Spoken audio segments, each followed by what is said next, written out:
এখানে একাদশী করেন অনেকে, হাত তুললেন, বড় ভালো লাগলো। একাদশী যারা করতে পারবেন তারা করেন। বছরে 24টা একাদশী অনেকে করতে পারেন না, আমি জানি সম্ভব নয়, কর্মব্যস্ত মানুষ। হ্যাঁ, তাহলে এতগুলো একাদশী যদি করতে না পারি বাবা, তাহলে কি আমার লাভ হবে না? তাতেও রাস্তা আছে, কি বলেন তো? দেখবেন একটা ঘনার বচন আছে, শয়ন উত্থান পাশ মোড়া, তার মাঝে ভীমে ছোড়া, বাবার 14 মায়ের 8, এই নিয়ে কালকাট, 2 ছেলের জন্মদিন, ইথে যেন না হয় ভিন, ইথেও যদি না পারিস একবার ভগর খালি ডুবে মরিস। এটা বলা হচ্ছে শয়ন উত্থান পাশ মোড়া, মানে শয়ন উত্থান পার্শ্ব ভৈমী 4টে একাদশী। অন্তত এতগুলো না পারো 4টা করবে, মূল একাদশী 4টে, একটা শয়ন, একটা উত্থান, একটা পার্শ্ব, আর একটা এই আর কদিন পরেই আপনাদের এখানে বড় উৎসব হবে। এই ভীম একাদশী কিন্তু একটা মূল একাদশী, ভৈমী একাদশী। এর মাহাত্ম্য কি জানেন? যারা যারা করেন তারা জানবেন যে 4টে একাদশী আর বাবার 14 মায়ের 8, বাবার 14 মানে শিব চতুর্দশী। কত সুন্দর কথাটি হচ্ছে যে বাবার 14 মায়ের 8, দুর্গাষ্টমী, শিব চতুর্দশী, 2 ছেলের জন্মদিন, ইথে যেন না হয় ভীম, ইথেও যদি না পারিস ভগার খালে ডুবে মরিস। মানে কেউ যদি কিছু না পারে ভগার খালে ডুবে মরবে, মানে একবার অন্তত জীবনে গঙ্গা স্নানটা ভক্তি ভরে করবে। নিতাই গৌর প্রেমানন্দে হরি হরি বল। সেই মূল একাদশীর মধ্যে এটা হচ্ছে ভৈমী একাদশী বা জয়া একাদশী। কি বললাম? আসল নাম জয়া একাদশী। কোথায় পাবো? শাস্ত্রের কথা, ভবিষ্যত্তর পুরাণে আছে জয়া একাদশীর কথা, গরুর পুরাণে পাবো জয়া একাদশীর কথা, মানে এই ভৈমী একাদশীর কথা। এখানে মাঘ মাসের শুক্লপক্ষের একাদশী তিথি, যেটাকে বলা হয় জয়া একাদশী, যাকে মতান্তরে নামান্তরে ভৈমী একাদশী বলে আমরা সবাই জানি। পদ্মপুরাণে কিন্তু জ্যৈষ্ঠ মাসে শুক্লপক্ষের একটা একাদশী আছে, সেটা কি বলে জানেন? পাণ্ডবা নির্জলা একাদশী। অনেকে কিন্তু ওইটাকেও বলে, হ্যাঁ, ওইটাকেও কিন্তু অনেকে বলে ভৈমসেন একাদশী আদি, অনেক নাম আছে, কিন্তু সেই একাদশীটা পাণ্ডবা নির্জলা একাদশী। আজকে যেটা আপনারা পাবেন আর কটা দিন পরেই, আজকে পঞ্চমী একাদশী, সেটার নাম হচ্ছে ভৈমী একাদশী। হরি বল। এই ভৈমী একাদশীতে আপনারা সকলে জানেন যে একদিন যুধিষ্ঠির মহারাজ কৃষ্ণ ভগবানকে জিজ্ঞাসা করছেন যে এই মাঘ মাসের শুক্লপক্ষের একাদশী তিথি ভৈমী একাদশী, এই ভৈমী একাদশী তিথির মাহাত্ম্যটা কি বলবো? শুনবেন, সামনে আসছে তো। যারা পালন করবেন তারা একটু মন দিয়ে শুনে নেবেন, যারা পালন করবেন না তারা এই কথাটা শুনে তাদেরও ইচ্ছা জাগলে তারাও পালন করে নেবেন। নিতাই গৌর প্রেমানন্দে হরি হরি হরি বল। ভগবান শ্রীকৃষ্ণ বললেন, শোনো কথা, ইন্দ্রপুরীতে, মানে ইন্দ্রে রাজসভায়, স্বর্গপুরীতে, সেখানে পারিজাত বৃক্ষ সুশোভিত অরণ্যে, মানে পারিজাত বাগানে ইন্দ্রের ইচ্ছায় সমস্ত অপ্সরাগণ নৃত্য করছেন, গন্ধর্বগণ গান গাইছেন। তাদের মধ্যে পুষ্পবন্তী নামে এক গন্ধর্ব কন্যা আর এক গন্ধর্বর পুত্র মাল্যবান নামে একজনের দিকে তাকিয়ে তাকিয়ে নৃত্য করছিল, গান করছিল, এবং কিছুক্ষণ পরে তারা একে অপরকে দৃষ্টিদান করতে করতে কামাসক্ত হলো। নৃত্য করছিল সবাই, গান গাইছিল, কিন্তু ছন্দপতন হলো, ইন্দ্রদেব ক্রোধান্বিত হলো। ইন্দ্রদেব বুঝতে পারলেন তাকিয়ে যে এরা কামাসক্ত হয়ে নিজেদের কর্ম থেকে বিচ্যুত হচ্ছে, এই রাজসভার মানটাকে নষ্ট করছে। ইন্দ্রদেব অভিশাপ দিলেন, ইন্দ্রদেব অভিশাপ দিলেন যে তোমরা এখান থেকে মর্তধামে যাবে। মর্তধামা মানে মর্ত, মর্ত, মরতেই আসা বাবা, কেউ বাঁচতে আসে না। আসা যাওয়া সত্যি, যা করি সব মিথ্যা। এই দেখুন মর্তধামে এলো হিমালয়ে, আর সেখানে এলো কি জানেন? পিশাচ যোনি প্রাপ্ত হয়ে, মানে পিশাচ রূপে এসেছে তারা। চিন্তা করুন, গন্ধর্ব পুত্র এবং গন্ধর্ব কন্যা, তারা এলো পিশাচ রূপে। ওই হিমালয়ে প্রবল শীতে তারা সমস্ত কিছু বিস্মরণ করলো। কি ছিল তারা? তারা পিশাচের মতো দিন কাটাতে লাগলো। তা এত ঠান্ডা সেখানে, তারা সেখানে থাকতে লাগলো।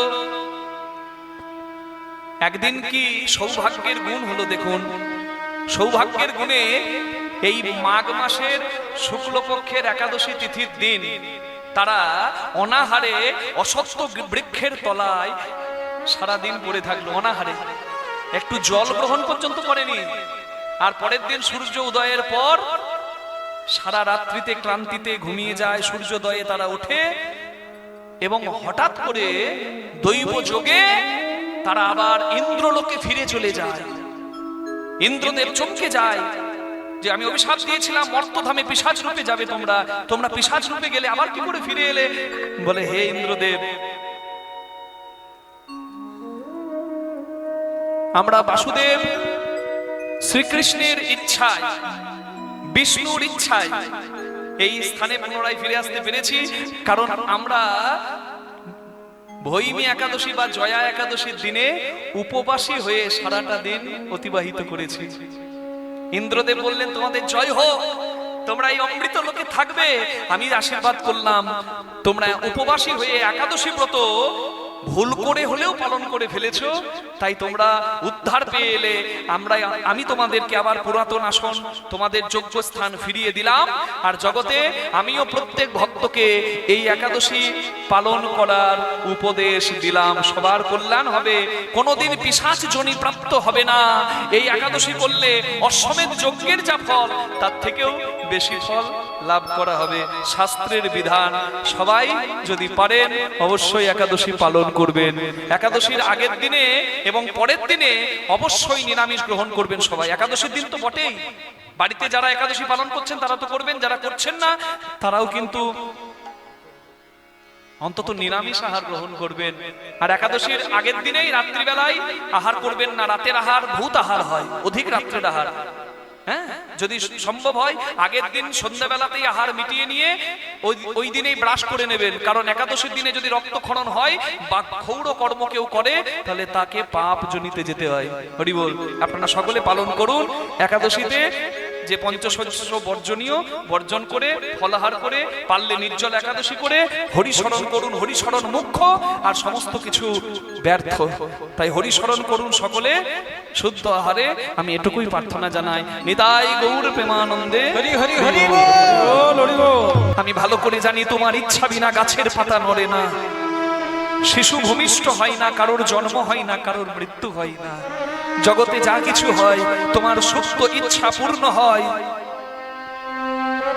কুরুক্ষেত্রের মাঠে দাঁড়িয়ে যেদিন ভীম বলেছিল আমি শ্রেষ্ঠ যোদ্ধা, অর্জুন বলেছিল না না আমি শ্রেষ্ঠ যোদ্ধা, তখন ভীম আর অর্জুনের ভুলটাকে ভেঙে দিয়েছিল বারবারিক।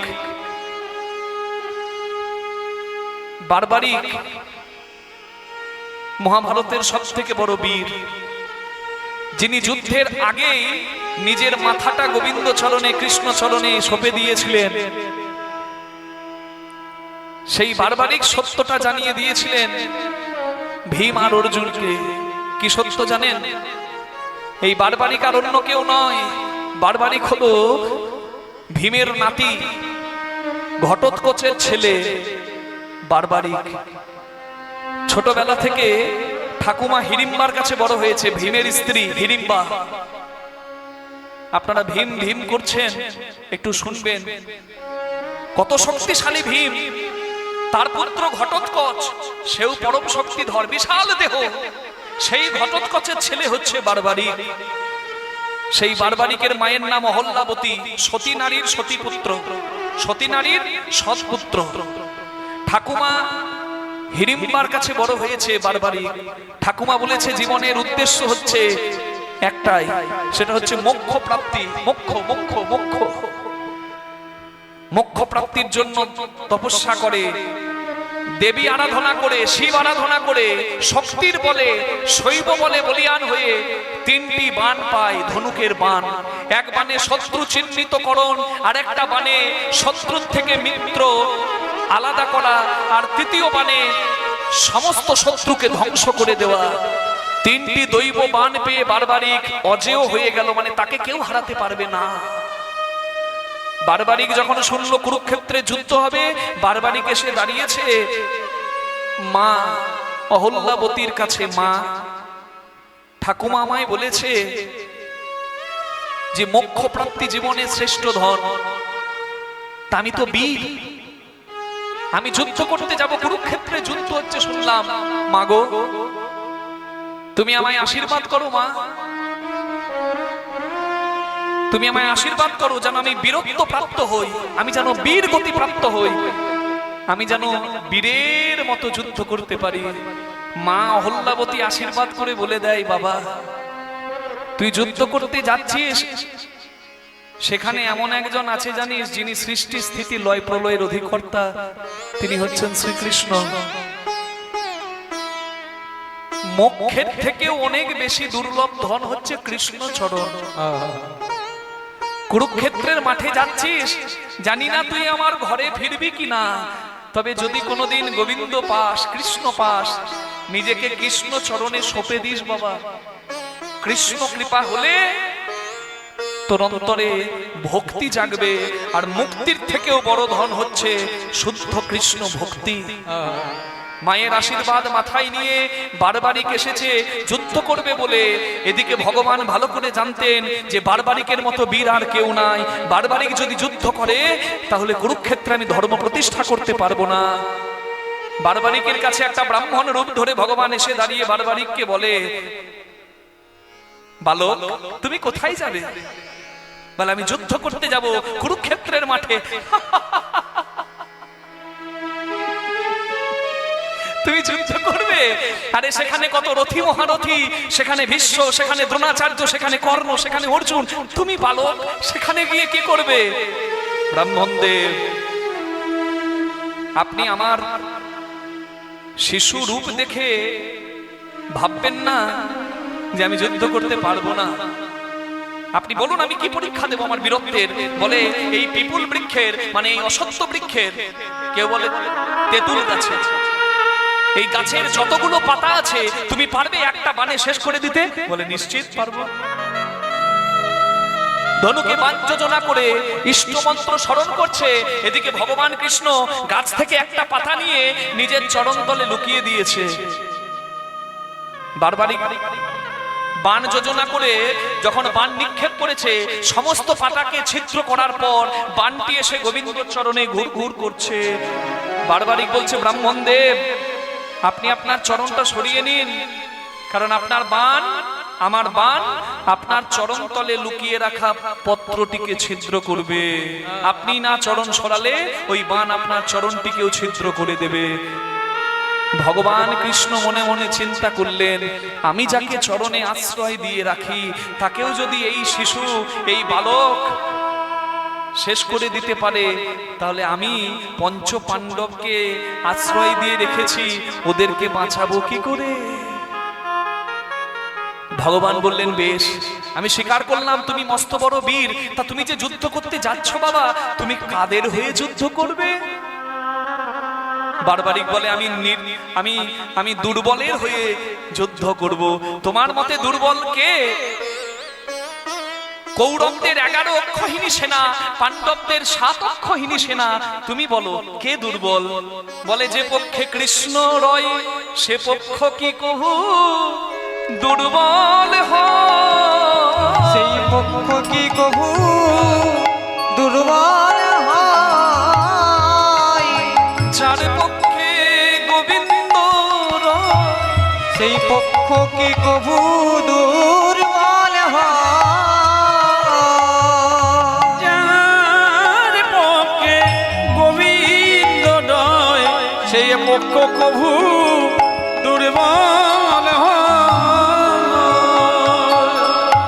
যে পক্ষে গোবিন্দ থাকে সে পক্ষ কোনোদিন দুর্বল নয়। আমি কৌরবদের হয়ে যুদ্ধ করব। আচ্ছা, কৌরবদের হয়ে যুদ্ধ করতে করতে যখন পাণ্ডবরা দুর্বল হয়ে যাবে, তখন তুমি কাদের দলে যাবে? বলে, আমি পাণ্ডবদের দলে যাব। আচ্ছা আচ্ছা, পাণ্ডবদের হয়ে যুদ্ধ করতে করতে যদি কৌরবদেরকে তুমি শেষ করে দাও, তাহলে কৌরবরা দুর্বল হয়ে গেলে তুমি কার দলে যাবে? বলে, কৌরবদের দলে। আবার কৌরবদের যুদ্ধ করতে করতে পাণ্ডবরা দুর্বল হলে, বলে পাণ্ডব দলে। বলে, বাবা বারবারিক এইভাবে যদি যুদ্ধ করো তাহলে তুমি ছাড়া কুরুক্ষেত্রের মাঠে আর কেউ বাঁচবে না। বারবারিক চিন্তায় পড়ে গেল। তাই তো বলে, ব্রাহ্মণদেব তাহলে আমি কি করব? বলে, আমি তোমায় বলছি তুমি ফিরে যাও তোমার মায়ের কোলে। না না না না না, এটা হতে পারে না, এটা হতে পারে না। আমি কাপুরুষের মতো পালিয়ে যেতে পারবো না। প্রয়োজনে আমার প্রাণ ত্যাগ করে দেব, তবু আমি কাপুরুষের মতো মায়ের কোলে ফিরে যেতে পারবো না। আমি মাকে কথা দিয়ে এসেছি, আমি বীরের মতো, আমি বীরের মতো বীর গতি প্রাপ্ত হব। ব্রাহ্মণদেব বললেন, বেশ বাবা, তাহলে আর তো কিছু করার নাই। এক দুঃখের দুঃখে যদি জগতের সব দুঃখের দুঃখ দূর হয়, তাহলে ওই এক দুঃখের দুঃখটা হচ্ছে জীবনের সব থেকে বড় ত্যাগ। ধর্ম প্রতিষ্ঠা করতে কাউকে ত্যাগ দিতেই হবে। ব্রাহ্মণদেব বললেন, বাবা আমি বিদায় নিচ্ছি, তবে আমি যখন তোমার কাছে এসে দাঁড়িয়েছি, আমি তোমার কাছে দক্ষিণা চাইছি, তুমি আমাকে ফিরিয়ে দেবে না তো? বলে, না না ব্রাহ্মণদেব, আপনি যা দক্ষিণা চাইবেন আমি তাই দেব। বলে, তাহলে দক্ষিণা দাও।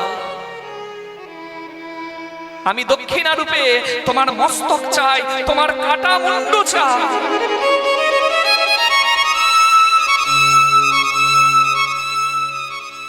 বারবারিক এবার মৃদু মৃদু হাসতে লাগলো।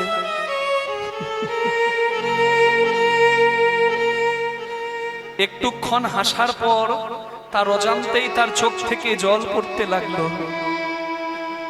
হাত জোর করে বারবারিক বললেন, ব্রাহ্মণদেব,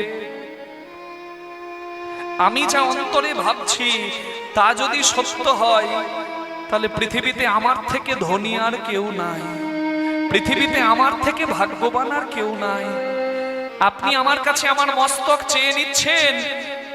একটা যোদ্ধার মস্তক নিয়ে ব্রাহ্মণের কোনো কাজ থাকতে পারে না, কিন্তু আপনি যখন আমার কাছে আমার কাটা মাথাটা চেয়েছেন, আমি বুঝতে পেরেছি যে আপনি কোনো ব্রাহ্মণ নন।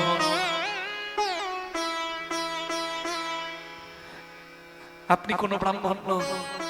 আমি আমার মাকে প্রতিজ্ঞা দিয়ে এসেছিলাম যে যদি কোনোদিন গোবিন্দ আমার সামনে এসে দাঁড়ায়, কৃষ্ণ আমার সামনে এসে দাঁড়ায়, স্বয়ং হরি আমার সামনে এসে দাঁড়ায়, আমি আমার সমস্ত বীরত্ব তার চরণে সমর্পণ করে দেব, আমি তার চরণে আত্মসমর্পণ করব। কেন তুমি ছলনাময় হয়ে ব্রাহ্মণ রূপে আমার কাছে এসে দাঁড়ালে? তুমি যদি তোমার রূপ ধরে দাঁড়াতে, আমি হাসি মুখে তোমাকে আমার মুন্ড দিয়ে দিতাম। আর ছলনা করো না হরি, আমি যেন তোমার চরণে পেতে পারি। আমার সমস্ত ইচ্ছাকে সত্যি করে দাও, আমার সমস্ত ভাবনাকে সত্যি করে দাও। আমি যা ভেবেছি তুমি যদি তাই হও, তাহলে একবার প্রেমের রূপটি ধরে দাঁড়াও হরি। গোবিন্দ হে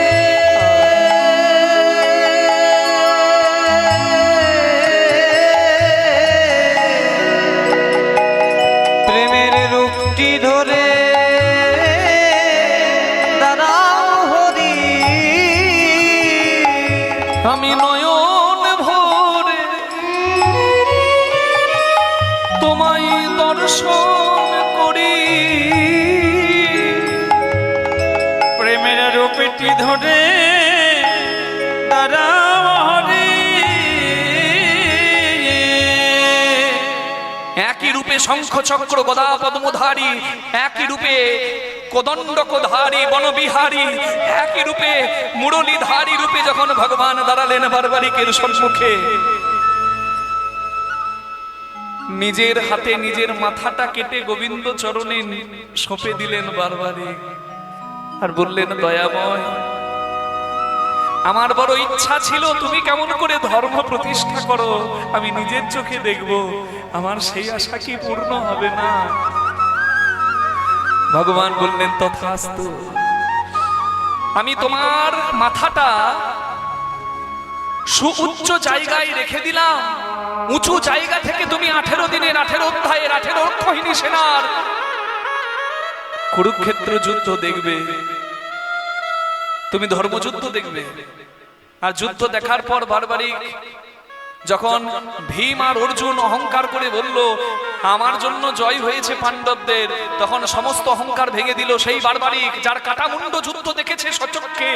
সে বলছে, পিতামহ ভীম, পিতামহ অর্জুন, আমি দেখলাম যে মরছে সে আর অন্য কেউ নয়, সেও কৃষ্ণ। আর যে মারছে সে অন্য কেউ নয়, সেও কৃষ্ণ। ওই দুর্যোধনকে, দুঃশাসনকে ভীমের গদা প্রহার করা লাগে, কৃষ্ণ তাকে মেরেই রেখেছে। কর্ণকে, ভীষ্মকে বাণ দিয়ে মৃত্যুর পথে ধাবিত করার আগে কৃষ্ণ তাদেরকে সুদর্শন দিয়ে মেরেই রেখেছে। আমি দেখেছি কুরুক্ষেত্রে যা হয়েছে একমাত্র বাসুদেব শ্রীকৃষ্ণের ইচ্ছা পূরণ হয়েছে ধর্ম প্রতিষ্ঠার জন্য। যদা যদা হি ধর্মস্য গ্লানির্ভবতি ভারত অভ্যুত্থানং ধর্মস্য তদাত্মানং শ্রীয়াম্যহম পরিত্রাণায় সাধুনাং বিনাশায় চ দুষ্কৃতাম ধর্ম সংস্থাপনার্থায় সম্ভবামি যুগে যুগে। ধর্মের মান রাখতে ভগবান তিনি বংশীধারী প্রেমের ঠাকুর, আবার তিনি সুদর্শনধারী শত্রু বিনাশকারী ধর্মের মান রক্ষাকারী। কুরুক্ষেত্রের যুদ্ধে যা হয়েছে তোমার ইচ্ছা পূরণ হয়েছে। আজকে নদীর জলে দাঁড়িয়ে এই কালো কালো মেঘ আর বজ্রপাত দেখে আমি ভয় পাই না। বলো কে তোমায় চিনিতে পারে, তুমি না চেনালে পরে। ও গো দয়াময়,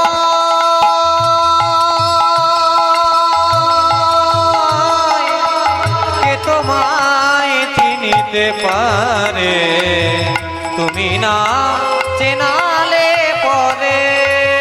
কে তোমায় চিনিতে পারে, তুমি না চেনালে পরে। আমার অন্তর বাহিরে বিরাজিছ তুমি, আমার অন্তর বাহিরে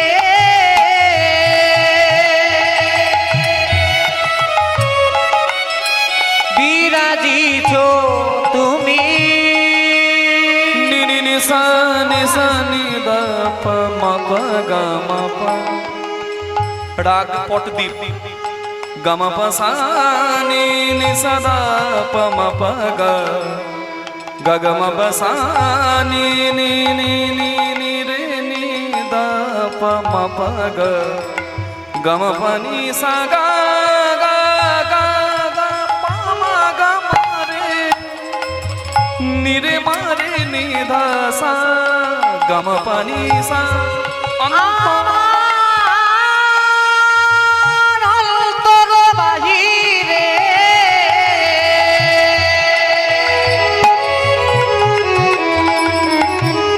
বিরাজিছ তুমি। আমি দেখে না দেখি তোমারে, তুমি না চেনালে পরে। কে তোমায় চিনিতে পারে, তুমি না চেনালে পরে। বলো কে তোমায় চিনিতে পারে, তুমি না চেনালে পরে।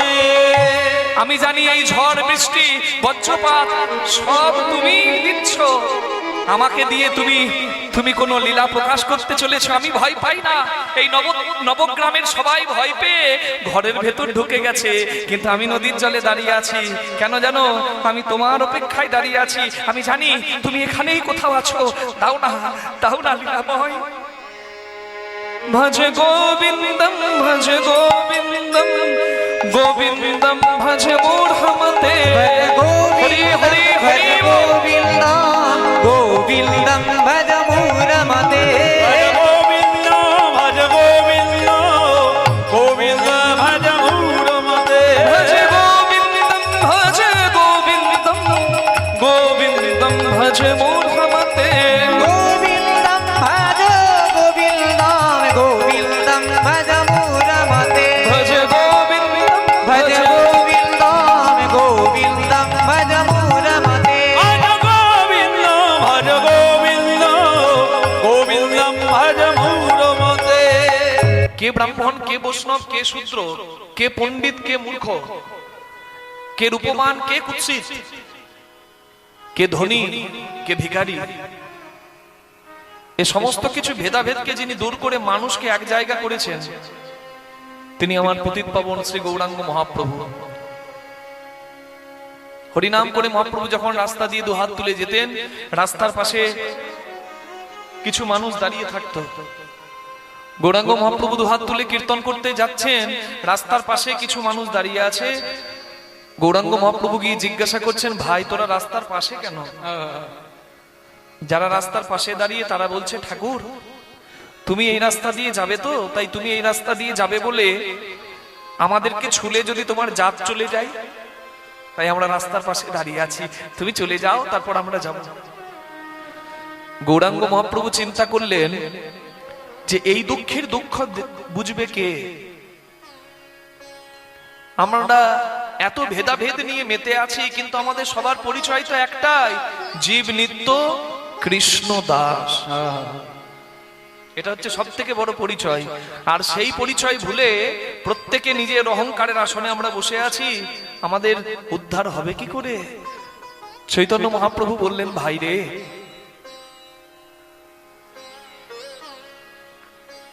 তোকে ছুলে যদি আমার জাত চলে যায়,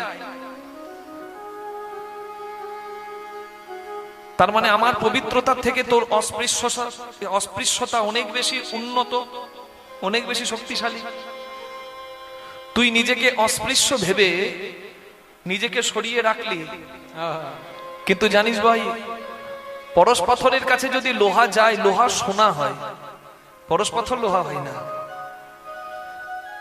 আমাকে ছুলে যদি তোর জাত না যায়, তাহলে তোকে ছুলে আমার জাত যাবে কেন? যাক জাত, তোরও জাত যাবে, আমারও জাত যাবে, দুজনের জাত যেতে যেতে একটা নতুন জাত হবে, যেখানে সব থেকে আমাদের বড় পরিচয় হবে আমরা কৃষ্ণ দাস, আর আমাদের সেই জাত, সেই সমাজের নাম হবে বৈষ্ণব সমাজ। নিতাই গৌর প্রেমানন্দে। আজকে যেখানে আমরা সবাই এক, আমরা সবাই কৃষ্ণ দাস, এর থেকে বড় পরিচয় আর আমাদের কিছু হতে পারে না।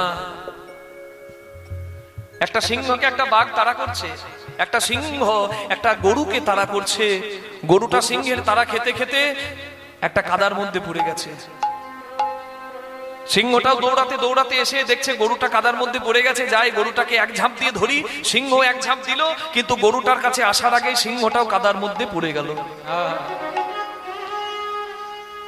গরুটা মনে মনে ভাবছে, কাদা থেকে যদি বেঁচেও যায়, তাহলে সিংহের হাত থেকে বাঁচা বড় দায়। যার কেউ নাই তার আছে একজন সহায়, রাখে হরি মারে কে, মারে হরি রাখে কে। ভগবানকে আশ্রয় করে সিংহ, ওই গরুটা পড়ে রইল কাদার মধ্যে। কিন্তু সিংহ নিজেকে বনের রাজা ভাবে, সে কেন কাদায় পড়ে থাকবে? মা নিজের বিপদ বুঝে, নিজের সর্বনাশটা বুঝেও সিংহ কিন্তু আরো নিজের শক্তি প্রকাশ করতে গেল। যত নড়ছে তত সিংহ কাদার ভেতরে ঢুকে যাচ্ছে। তা দেখে গরুটা বলছে, সিংহ দাদা, তোমার কি কোনো মালিক আছে? সিংহ বলছে, এই হতভাগা গরু, তুই গোঁজে বাঁধা থাকিস, তুই ভৃত্য, তুই চাকর, তোর মালিক থাকবে? আমি তো বনের রাজা, আমি সিংহ, আমার আবার মালিক কে থাকবে? বলছে, তুমি বনের রাজা, তাই সিংহ দাদা, ওই রাজা সাজাটাই হয়েছে তোমার আজকে সাজা। আমি রাজা নই, আমি দাস। আর আমার যদি সৌভাগ্য থাকে, আমার ভাগ্যে যদি থাকে, তাহলে আমি আমার মালিকের হাতে উদ্ধার পেতে পারি। সত্যি তাই হলো। সন্ধ্যাবেলা হলো, যার গরু ঘরে আসে নাই, সে গরু খুঁজতে গিয়ে দেখছে কাদার মধ্যে গরুটা পড়ে আছে। লাঠি দিয়ে দড়ি দিয়ে কষ্ট করে নিজের গরুটাকে তুলে বাঁচিয়ে বাড়ি নিয়ে গেল, কিন্তু সিংহটা নিজে মালিক সেজে বসেছিল। সিংহকে বাঁচাবে কে? সিংহটা কাদার দলদলে তলিয়ে গেল। হরি হরি হরি এই জগৎ সংসারে মালিক সাজতে যে যাবে বাবা, তার জ্বালাটাই বেড়ে যাবে। ওই যে গানে বলা আছে না, দিন দুই তিনের জন্য ভবে কর্তা বলে তোমায় সবাই মানে। দিন দুই দিনের জন্য ভাবে কর্তা বলে সবাই মানে। সেই কর্তারে দেবে ঠেলে, সেই কালা কালের কর্তা এলে। ভেবে দেখ মন কেউ কারো নয়, মিছে ভ্রম ভূমণ্ডলে। ভেবে দেখ মন কেউ কারো নয়, যার জন্য মরো ভেবে সে কি তোমার সঙ্গে যাবে? যার জন্য মরো ভেবে সে কি তোমার সঙ্গে যাবে? সেই প্রেয়সী দেবে ছড়া অমঙ্গল হবে বলে। ভেবে দেখ মন কেউ কারো নয়, মিছে ভ্রম ভূমণ্ডলে। ভেবে দেখ মন কেউ কারো নয়। আমরা সবাই ভৃত্য, আমরা সবাই দাস, এটাই হচ্ছে আমাদের সব থেকে বড় পরিচয়। যে মালিক সাজতে যায় তার জ্বালা বেড়ে যায়। সনাতন গোস্বামী গৌরাঙ্গ মহাপ্রভুর কাছে দাঁড়িয়ে জিজ্ঞাসা করেছিলেন, আমি কে? আমি কে মা? আজকে যে কৃষ্ণদাস এখানে দাঁড়িয়ে কীর্তন করছে, আমি জানি না কোন সৌভাগ্যের গুণে আমার বাবা মার নামটি কৃষ্ণদাস রেখেছিল। কারণ আমার যেটি নাম সেটি আমার একার নাম নয়, সেটি আপনাদের সবার নাম। আমার নাম একা কৃষ্ণদাস নয়, এখানে যতজন এসেছে সবার একটাই নাম কৃষ্ণদাস। হরি বল।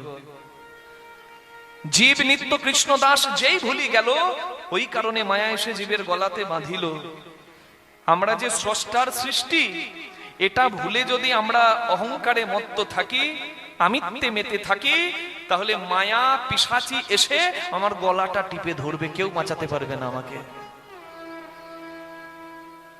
এর থেকে বাঁচার উপায় সৎপথ, সাধু সঙ্গ, হরি স্মরণ, হরি গুণ কীর্তন। নিতাই গৌর প্রেমানন্দে হরি হরি হরি হরি বল।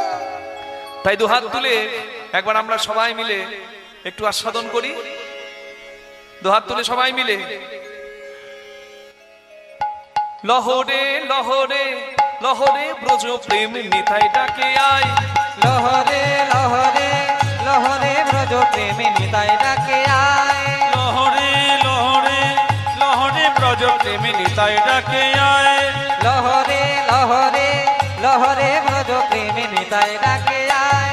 নিতাই ডাকে আয় আয়, গৌর ডাকে আয়। নিতাই ডাকে আয় আয়, গৌর ডাকে আয়। নিতাই ডাকে আয় আয়, গৌর ডাকে আয়। নিতাই ডাকে আয় আয়, গৌর ডাকে আয়। লহরে লহরে লহরে ব্রজ প্রেম নিতাই ডাকে আয়। লহরে লহরে লহরে ব্রজ প্রেমী নিতাই ডাকে আয়। লহরে লহরে লহরে ব্রজ প্রেমে নিতাই ডাকে আয়। শান্তিপুর ডুবু ডুবু নদে ভেসে যায়। শান্তিপুর ডুবু ডুবু নদে ভেসে যায়। এই শান্তিপুর ডুবু ডুবু নদে ভেসে যায়। শান্তিপুর ডুবু ডুবু নদে ভেসে যায়। কুল ভাঙিয়া ঢেউ আসিয়া লাগলো সবার গায়ে। কুল ভাঙিয়া ঢেউ আসিয়া লাগলো সবার গায়ে। কুল ভাঙিয়া ঢেউ আসিয়া লাগলো সবার গায়ে। কুল ভাঙিয়া ঢেউ আসিয়া লাগলো সবার গায়ে। সাঁতার জানেন মা? এখানে সাঁতার কে কে জানেন? একটু হাত তোলা যাবে?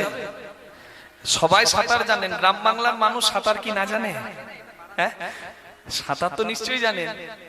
সাঁতার জানলে নদী পুকুরের জলে ডুবে মরার ভয় থাকে না। কিন্তু সাঁতার জেনেও সমুদ্রের জলে কোনো কাজ হয় না। আপনি সমুদ্রের জলে কতক্ষণ সাঁতার কাটবেন? তাহলে সাগরে যদি কেউ পড়ে, সাঁতার জেনেও লাভ নাই। সাগরে যদি কেউ পড়ে, তার বাঁচার একটাই রাস্তা, যদি কোনো নৌকা, যদি কোনো জাহাজ যে ডুবেছে তাকে দেখতে পায় আর তার কাছে আসে আর তাকে হাতটা ধরে টেনে তোলে, তাহলে সে বাঁচবে। তাহলে আমরা নদীতে পড়ি নাই, আমরা পুকুরে পড়ি নাই, আমরা এসে পড়েছি সংসার সাগরে। বাঁচার রাস্তা একটাই, হাত দুটো তুলে দাও, আত্মসমর্পণ করে দাও। এই হাত যদি আমার ঠাকুরজি একবার ধরে নেয়, তাহলে কিন্তু আর ডোবার ভয় নাই। আপনাদের এখানে মেলা বসেছে মা, এই বালিপুরে। বালিপুরে মেলা বসেছে। ছেলে এসেছে বাবার সঙ্গে মেলা দেখতে, আর মেলা দেখতে এসে ছেলে কিন্তু বাবার হাতটা ছেড়ে ফেলেছে। আর হাতটা ছেড়ে ফেলে রাস্তার ধারে দাঁড়িয়ে দাঁড়িয়ে কাঁদছে।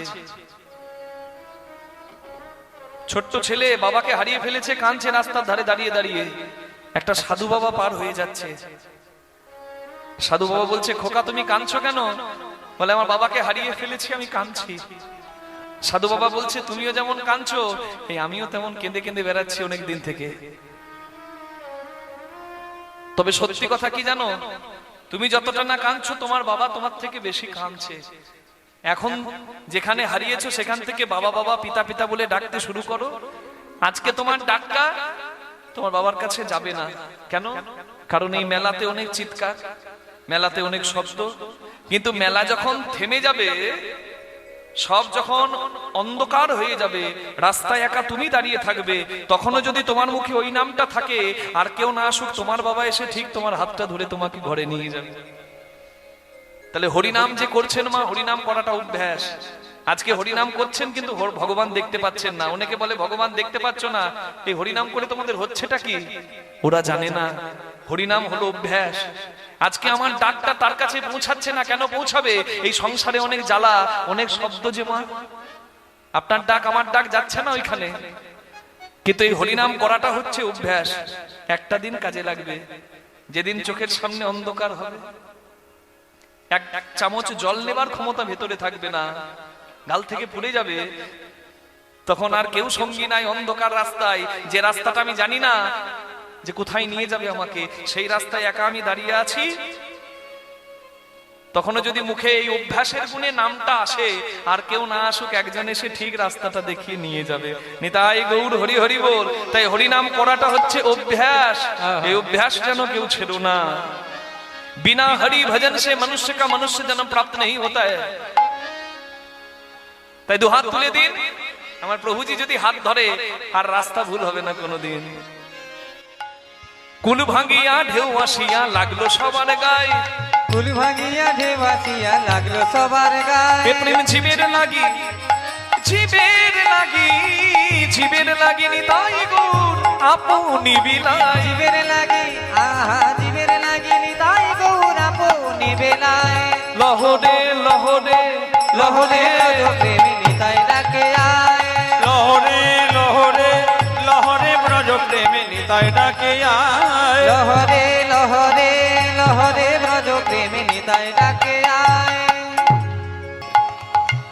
সেগুন কাঠ যদি কেউ মুখে নিয়ে চেবায়, কোনোদিন রস পাবে না। আখ যদি চেবায়, রস পাবে। তাহলে সংসারে যারা আমরা আছি, যদি বেরসিকের সঙ্গ করি, যাদের মধ্যে রস নেই, যারা আপনাকে কিছু দিতে পারবে না, যাদের সঙ্গ করলে আপনার ঊর্ধ্বগতি হবে না, আপনার অধোগতি হবে, তাদের সঙ্গ করা মানে আখের জায়গায় সেগুন কাঠ চেবানো। রস পাবেন না, শুধু দাঁতগুলো ভাঙবে, যন্ত্রণা বাড়বে। জগতে সুখ পাওয়ার জন্য আমরা যেদিকে যাই, আমরা যাকে আশ্রয় করি, শেষে গিয়ে দেখি সুখ বলে এখানে কিছু নাই, শুধু যন্ত্রণা। তাই সত্যকে চিনিয়েছেন মহাজনগণ। ভুল করে ফুল ভেবেছিলি, ভুল করে ফুল ভেবেছিলি, তাই তো কীটের জ্বালা খেয়ে মরলি। ভুল করে ফুল ভেবেছিলি, তাই তো কীটের জ্বালা খেয়ে মরলি। ভুল করে ফুল ভেবেছিলি। গোলাপ ফুল সুন্দর, কিন্তু ধরতে গেলে কাঁটা আছে, শুকতে গেলে নাকে পোকার কামড় আছে। সুন্দরের পূজারী হয়ে আমরাও এগিয়ে যাই সংসারে, আর কি হয় বলুন তো? আমার সারা জীবন এমন যন্ত্রণা, সেই যন্ত্রণা থেকে আমি আর পার পেতে পারি না।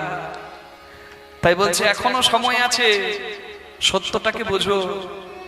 সংসারে কেউ থাকবে না, ব্রহ্ম সত্য জগৎ মিথ্যা। সংসারে সবাই অনিত্য, সবাইকে চলে যেতে হবে।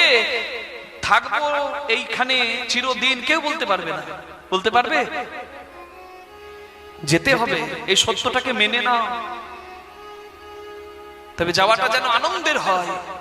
যেতে যখন হবে, জগতে এই অনিত্য সংসারে, অনিত্য ধনে, অনিত্য ব্যক্তিতে, অনিত্য বস্তুতে নিজেকে আসক্ত করে সারা জীবন ব্যর্থ কাটিয়ে লাভ থাকে না। নিত্য বস্তু চিনে নিতে হয়।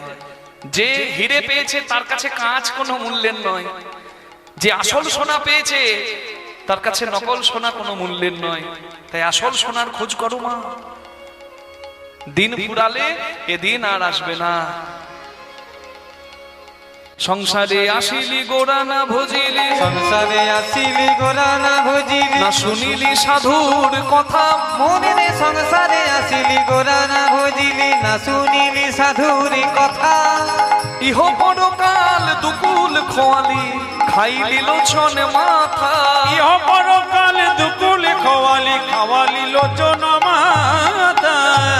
মনে রে কেন সাধুর সঙ্গ করলি না রে, সঙ্গ করিলি না রে, ভবে যেমন এলি তেমন গেলি। কেন সাধু সঙ্গ করিলি না রে, হবে যেমন এলি তেমন গেলি, সাধু সঙ্গ করিলি না রে। ভবে যেমন এলি তেমন গেলি, শুধু ভূতের বেগার খেটে মরলি। যেমন এলি, হরি হরি হরি ভূতেরি বেগারি কেটে মলি, যেমন এলি তেমন গেলি। ভূতেরি বেগারি কেটে মলি। কেন সাধু সঙ্গ করিলি না রে, ইহ পরকাল দুকুলি খাওয়ালি, খাওয়ালি লোচন মাথা। সাধু সঙ্গ সর্বশাস্ত্রে কয়, লবা মাত্র সাধু সঙ্গ কৃষ্ণ প্রাপ্তি হয়।